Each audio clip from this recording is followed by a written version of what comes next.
What's the meaning of annul?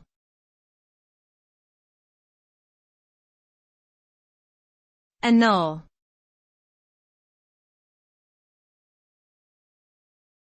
Annul.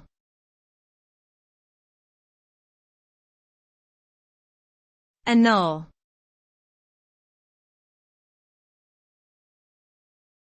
Annul.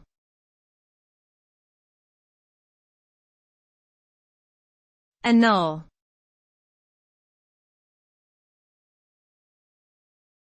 The word annul means to declare something invalid or nullify it, as if it never existed.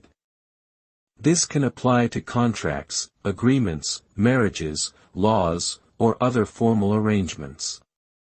When something is annulled, it is as if it was never established in the first place, and both parties are released from any obligations or responsibilities that may have arisen from it.